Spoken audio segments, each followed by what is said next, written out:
মিলেমিশে করি কাজ, হারি জিতি নাহি লাজ। একটা প্রবাদ বাক্য আছে এটা। হরে কৃষ্ণ, নমস্কার। আশা করি আপনারা সকলেই ভালো আছেন। আমার ছোট্ট একটা ভিডিওতে আপনাদের সকলকে স্বাগত। আর সংসারের প্রতিটা কাজ যদি বাড়ির সকলে মিলে হাতে হাত মিলিয়ে কাজ করে, তাহলে সংসারের কাজ খুব সরল হয়ে যায়। কেননা কিছুদিন ধরে আমাদের বাড়িতে প্রায় বছরখানেক হয়ে গেছে, আমাদের বাড়িতে আমার হেল্প করার কেউ নেই। আগে একটা কাজের লোক ছিল, এখন আর নেই। সবাই মিলেমিশেই কাজ করি। ওর বাবা কিছু করে, আমি করি, আর মেয়েরা করে, সবাই মিলে কাজ করি। আর সকালবেলার সেবা টেবা হয়ে যাওয়ার পরে ভগবানকে আজকে ফল আর ছাতু দিয়ে ভোগ দিয়েছি।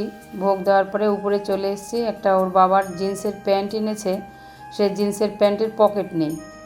যে সামনে যে চোরা পকেটটা থাকে ওটাকে কি বলে জানিও না। ওর বাবা বলে ওই পকেটটা না থাকলে আমার খুব অসুবিধা হয়, সাইড পকেটও ব্যবহার করে কম, ওই পকেটটাই ব্যবহার করে। তাই মেয়ের ছোটোবেলাকার স্কুলের ফ্রক ছিল, ওইটা দিয়ে পকেট বানালাম। সকাল থেকে বসে পড়েছি। এই যে ওর বাবার প্যান্ট, এই যে বাজার থেকে প্যান্ট কিনে নিয়ে আসি, এই প্যান্টগুলো না, এই যে এই পকেটগুলো থাকে না, তাই আমি বাড়িতে কি করি, এরকম মোটা মোটা যদি কাপড় থাকে তাই আমি সেলাই করে ওর বাবার প্যান্টে এগুলো লাগিয়ে দিই। ওর বাবা আবার এই প্যান্ট ইউজ করে, কিন্তু এরকম পকেট না থাকলে খুব অসুবিধা হয়। তাই সকালবেলা পুজো টুজো হয়ে গেছে, তাই সকালবেলা বসে পড়েছি। এই দেখুন, এটা সেলাই করে নিয়ে আসলাম উপর থেকে। এই যে এটা সেলাই করে নিয়ে এসেছি, এখন এটা চারিদিকটা সেলাই করে নিয়ে এসেছি। এখন পকেট মতো বানিয়ে নিচ্ছে, এখন এটা সুই দিয়ে সেলাই করবো এখানটা। আমাদের মায়েদের সব রকমের কাজ জানতে হয়, চেষ্টা করতে হয়। একদম জুতো সেলাই থেকে একদম ভাগবত পাঠ পর্যন্ত সব কিছু আমাদের পড়তেই হবে। কেননা এটা ওটা কাজ লেগেই থাকে, সব কিছু করার চেষ্টা করি যেটুকুনি পারি। কতবার বলেছি যে বাজারের দোকানে দিয়ে আসো, কিন্তু কিছুতেই দোকানে দেবে না, তাই বাধ্য হয়ে আমাকেই নিজে করতে হয়। এদিকে ওদিকে কাজ সারা হয়ে গেছে। প্যান্ট সেলাই করার পরে কিছু মালা জব করেছিলাম, করার পরে এখন রান্নাঘরে চলে এসেছি। আর এদিকে মেমের বুড়ো পিছন থেকে ঘরের পেছনে কতগুলো বাঁশ পড়েছিল, সেগুলো কুড়িয়ে নিয়ে আসলো। এখন গ্যাসের বড্ড ক্রাইসিস, এখন এতেই রান্না করতে হবে, কিছু করার নেই।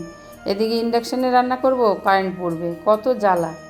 তাই এখন রিটায়ার পারসন কী করবে, টুকটুক টুকটুক করে এই কাজগুলোই করে।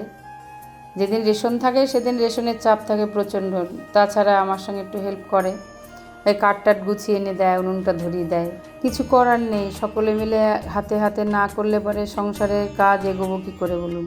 তারপরে রান্না করার পরে আবার সব বাসন ধুতে হবে, বাসন ধুয়ে আবার দুপুরের জব আছে, তারপরে আবার সন্ধ্যের রান্না করে আবার রাতে একটু গানে বসতে হয়। এদিকে রান্নাবান্নার জোগাড় করেছি, আজকে টুকটাক রান্না করছি। নিম বেগুন হবে, আর সোয়াবিন হবে, আর চাল কুমড়োর তরকারি করব, আর একটু ডাল করব। দেখি আর কি করা যায়। এখন রান্না প্রায় মোটামুটি আমার কমপ্লিট হয়ে গেছে। এখন তো একটু ঠান্ডা ঠান্ডা আছে, যখন আবার গরম পড়বে তখন এই কাঠে রান্না করা খুব কষ্টকর হয়ে যায়, ভীষণ কষ্ট হয় এখানে কাঠের মধ্যে উনুনের সামনে রান্না করতে। আর একটা আমার সমস্যা আছে, আমার চোখের সমস্যা, ধুয়ো লাগলে চোখ খারাপ হয়ে যাবে। ডাক্তার ধুয়ো লাগাতে বারণ করেছে, কিন্তু কিছু করার নেই। এখন আমার ভগবানের ভোগ দেওয়া হয়ে গেছে।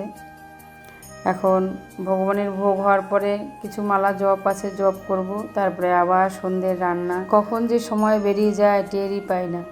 একটু আমার ইচ্ছা করে অনেকক্ষণ কীর্তন করতে, গানের রেয়াজ করতে, সময় একদম পাই না। হরে কৃষ্ণ, হরি বল।